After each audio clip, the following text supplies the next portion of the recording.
शासन के निर्देश के मुताबिक बकरीद पर जो नमाज अदा की गई वो ईदगाह तक सीमित रही, सड़क पर कोई नमाज अदा नहीं की गई और जो कुर्बानी हुई वो भी नियत स्थान पर हुई, सड़कों पर कुर्बानी नहीं हुई और इसके लिए अलग अलग ज़िलों के प्रशासन ने पूरी मुस्तैदी से काम किया और हापुड़ में भी जो आशंका जताई जा रही थी किसी भी असामाजिक तत्वों द्वारा सांप्रदायिक सौहार्द बिगाड़ने की, वो भी बेकार और गलत साबित हुई है।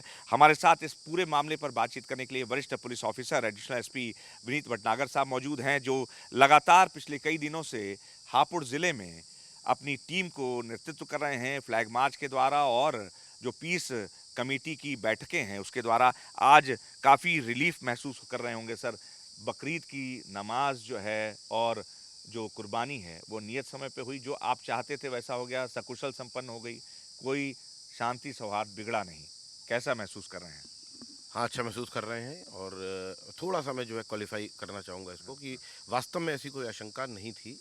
कहीं और रही हो तो मैं नहीं कह सकता, लेकिन यहाँ पर ऐसी कोई आशंका नहीं थी। लेकिन जैसे पुलिस का की ज़िम्मेदारी है कि हमको अलर्ट रहना चाहिए और किसी भी परिस्थिति के दृष्टिगत हमारी अलर्टनेस जो है बहुत ज़रूरी होती है। तो इसीलिए हम लोगों ने इसके मुकम्मल इंतज़ाम कर रखे थे। साथ ही साथ इस बार हमारे रेंज के डीआईजी साहब के निर्देश पर हम लोगों ने चौकी लेवल पर भी पीस कमेटी की मीटिंग्स करी थी। आमतौर पे थाना लेवल पर, तहसील और उसके बाद ज़िला लेवल पर होती है। लेकिन ये हम लोगों ने चौकी इंचार्ज लेवल पर भी ये मीटिंग करी, ये बहुत कामयाब हमारी रही और लोगों तक हम अपनी बात पहुँचा पाए और लोगों ने भी हमको हमारी उम्मीद के मुताबिक हमको समर्थन दिया और हमारे साथ में जो प्रशासन की प्राथमिकताएँ हैं, उनको पूरा करने में, उन पर खरा उतरने में हमारी मदद करी है। जैसा कि आपने कहा कि नमाज बिल्कुल जो निर्धारित स्थान है, ईदगाह या मस्जिद वहीं पर हुई, सड़क पर कहीं भी नमाज अदा नहीं हुई है और कुर्बानी चल रही है। ये 3 दिन तक लगातार चलेगी। लगभग 60 से 70% आज पहले दिन हो जाती है, बाकी 2 दिन में डिस्ट्रीब्यूट रहती है।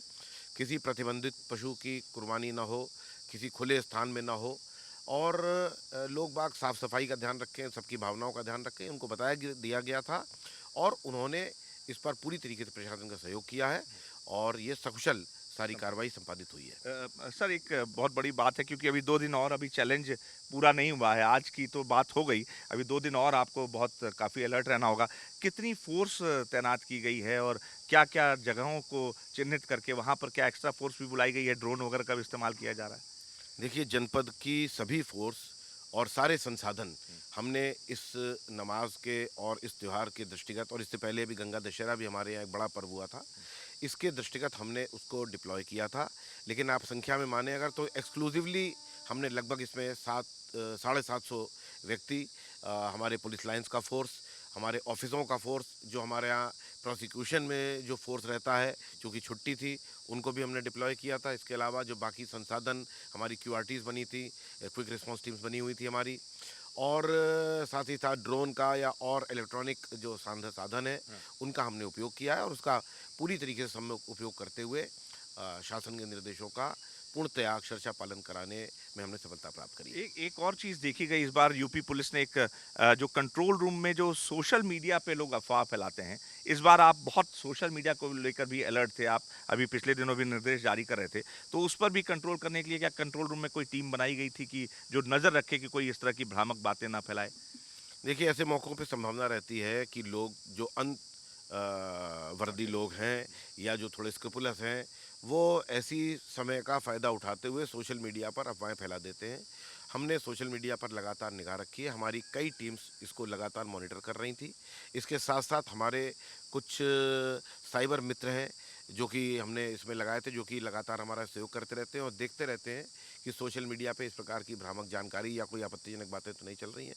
उन्होंने भी हमारा सहयोग किया है और सोशल मीडिया पर निगाह रखना ऐसे मौक़ों पे बहुत ज़रूरी होता है। आज अभी भी हुआ है, इस बार भी पहले से होता रहा है और आगे और अधिक शिद्दत के साथ इसको किया जाएगा। कई इलाकों में देखा गया कि जो मुस्लिम बाहुल्य इलाके हैं वहाँ पर हिंदू दुकानदारों ने भी दुकानें लगाईं और बहुत उनसे भी बात हुई तो वो बड़े रिलीफ के साथ थे, कोई आशंका नहीं जता रहे थे। तो ये आप मानते हैं कि ये पुलिसिंग जो थी आपकी उसकी एक सफलता है? देखिए, पुलिसिंग के साथ-साथ जनता जो है शांति बनाए रखना चाहती है, इसलिए ये सफलता है और हमारी तो जो संस्कृति है वो इसी प्रकार की है। उसी चीज़ को हम लोगों ने और एक्सेंचुएट किया है और अधिक जो है उस पर ज़ोर डालने की कोशिश की है, उन्हीं का सहयोग लिया है। यहाँ पर भी मिश्रित आबादी वाले क्षेत्र हैं, दुकानें कुछ लोगों की कहाँ पर हैं और किस वर्ग के, किस समाज के, किस धर्म के लोग हैं, ये एक दूसरे के साथ मिल कर के रहते हैं और इस प्रकार के कार्यक्रमों में हमारा सहयोग करते हैं। जो पहले से परंपरा एक बनी हुई है यहाँ पे शांति से त्यौहार मनाने की, वही इस बार उसी का निर्वहन हुआ है। तो ये हैं एसपी विनीत भटनागर। ये बता रहे हैं कि जो सांप्रदायिक सौहार्द है, पुलिस की तो भूमिका है ही, लेकिन ये काफ़ी कुछ जो क्रेडिट है, जो श्रेय है, वो जनता को भी दे रहे हैं कि जनता ने भी इसमें महती भूमिका निभाई। उन लोगों ने जो पेशेंस रखा और एक सांप्रदायिक सौहार्द न बिगड़ने देने की बात कही पीस कमेटी के द्वारा। इसके अलावा जो जो पीस बनाए रखने के लिए तमाम जो टेक्निकल एस्पेक्ट्स हैं, उसका भी इस्तेमाल हापुड़ पुलिस ने किया है। और पहली बार ये हो रहा है कि कहीं पर कोई ऐसी घटना या दुर्भावनापूर्ण कोई व्यवहार नहीं हुआ है और शांतिपूर्ण निपट गया है। लेकिन अभी चैलेंजेस हैं, जैसा कि भटनागर साहब बता रहे हैं कि 2 दिन और है और उसके लिए हापुड़ पुलिस बेहद सतर्क और चौकन्नी है। कैमरा जर्नलिस्ट मुकेश के साथ अनुराग मिश्रा, जी मीडिया, हापुड़।